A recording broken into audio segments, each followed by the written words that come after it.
Hello and welcome to the very first episode of Lane by Lane, a show where the rules are made up by me and the points don't matter because I don't award points, I award gold. With me, I've got three esteemed guests. First up, Aiden Zyrene Moon, David Freak Turley, and AZAEL Cummings Bentley, otherwise known as the guys who didn't make the cut for this or that. Gentlemen, how are we doing today? It's all right, we're on a better show, we got Dash. There it is. Oh, Zyrene coming in hot with the compliments. That will get you gold on this show. Gentlemen, take note. All right, let's hit the rules here. In my hands, I've got three questions, each of them pertaining to League, Esports, or the North American LCS. Each of these guys here will have their opportunity to give me their answers, and I'll award gold based on who makes the best points. It's important to note, none of them can have the same answer, and it's not about being right. It's about convincing me that they're right. So without further ado, gentlemen, you ready for the very first question?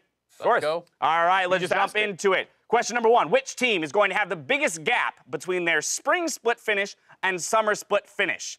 This is going to be in the regular season standings. We're not taking playoffs into account. Zyrene, since you're already the points leader, I'm going to let you go first. How about that? Thank you, Dash. Ready, go.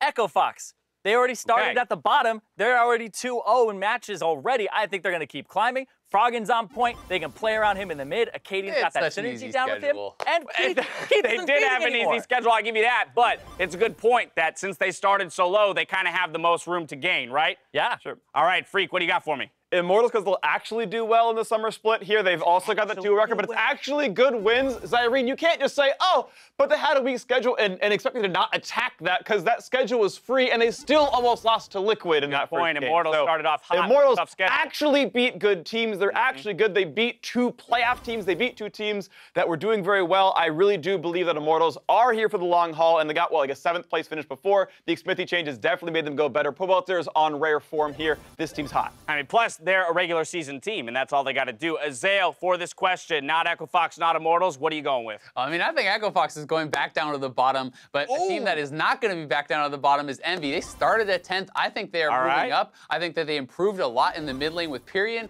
They already had the best jungler in the league last year, Lyra. He was the guy with the most first bloods. I think that he's going to be doing even better, and these guys are gelling as a team, and I think that Envy is going to be moving way up this split. All right, there we go. Oh, I accidentally killed AZAEL. That's all right. He was done answering anyway. We'll give him a brief rest. On to question number 2. You're the new editor-in-chief. I'm naming you the new editor-in-chief of our publication, The Rift Herald. What is the most outrageous / overreacting headline that we could have after the week 1 games? So this time we're going to start with Freak.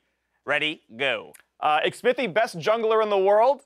Obviously, right, you take a team, you give them 1 roster change, and suddenly you go from an 8th place, 7th place NA LCS team to beating the reigning champions. Clearly, it's because Xmithie is such a good player, he can transform 8th to 1st. I mean, there's no other way to put it. It's obvious, exactly 1 roster move. Boom. It's science. You can't be anything else. 2 wins over great teams off of the 1 jungler change, and there you have it. Zyrene, you're up next. Pyrion greater than Faker. All right, because hit me. Pyrion, he's on that 10th place team. He got a win with them in but they still lost. week. He's doing so much, and then of course, overreacting headline. Right? You can't say that Faker would have been able to give him a victory. He didn't do it. You don't know about that. That's exactly my point. I'm right there with you, Zyrene. There it is. Faker could 1v5 and go 18-0 in the LCS. I like big claims like that. AZAEL, what do you have? You want to hear an outrageous claim? Let's go. Heath is not the worst AD carry in North America. That's outrageous. I mean, sure, he had a good KDA, but let's be honest. The guy did 3,000 damage in like a 40-minute game where Froggen did how many? Like 24,000 or something? Now that's outrageous. It's true, though. I think the show is over, by the way. 3,000. I think it might be. Hey, don't count yourself out, Freak. We got him. That kind of pessimism is how you lose gold. I want confidence beaming out of you on this show. I am confident that AZAEL's going to win this show. Oh, boy. Well, you know what? Then why don't we just give him a little bit more, give him those points. Give him those points. Keep talking, Freak. What are you doing? Keep talking. All right, on to question number 3. Who is the most underrated player in the North American LCS? This time we're starting with AZAEL.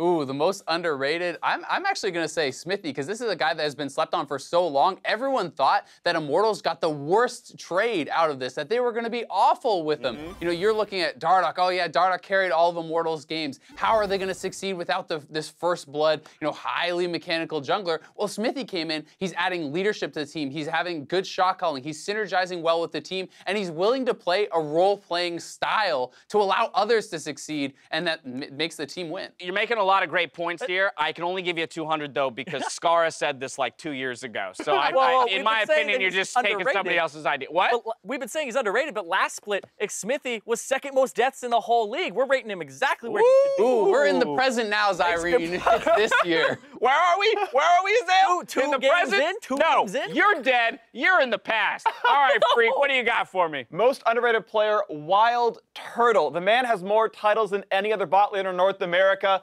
Everyone's giving TSM so much slack. Oh, if only get rid of Turtle, the team's gonna be so much better. They get rid of Turtle. They have a worse match percentage than they did with Turtle ever, basically. What about FlyQuest? One team. And FlyQuest, right now, I will tell you what's up with FlyQuest. I mean, the team has got his weird things, but I watched Moon's vlog that he put out yesterday, and he said that when Altec wanted to leave the team, and he said, all of us, our first choice to put a new player on the team was Wild Turtle, and they were hoping that TSM would sign up to grab him. So pros are saying they want Wild Turtle. Sven was streaming before, and he said, the fans are ludicrous for blaming everything on Turtle. But we don't necessarily have that much evidence of it, Zyrene. I got to cut you off, Freak, because it's Zyrene's turn. What do you have? It's got to be Pobelter. Pobelter. Everybody says this guy is not even like a top 3 mid laner. He's showing it this split already that he's in that top 3, possibly top 2, because he is going off. He's back with Xmithy. He's going to have that pressure, and I love that his champion pool is also so big, and he's able to play exactly what the team needs all the time, able to give those carry performances,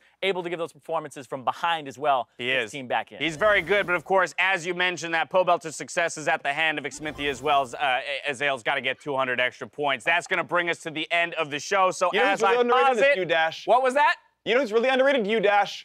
You're really underrated. I already hit pause. It was close. You almost got the compliment in under the wire, but I already hit the pause button. Ladies and gentlemen, that's going to do it. So let's crown our winner, and it is AZAEL, far out in the front as the winner of our very first episode of Lane by Lane. AZAEL, as the winner, you get 10 seconds to give a victory speech. The floor is now yours. What do you have to say? I don't need 10. I just wish I had a little bit better competition here, Dash. You know, I'd like to say you did a great job, but I mean, you know, you gotta deal with what you got. I tell you what, next week I'll try and get you some better competition. I don't need to hear any more from these losers. Ladies and gentlemen, thank you so much for joining us for the first episode of Lane by Lane. If you did enjoy it, please hit us up on Twitter using that hashtag LanexLane with any questions or topics of conversation that you'd like used in future weeks. Gentlemen, I have to thank you for your time here and providing as insightful answers as you could possibly muster up.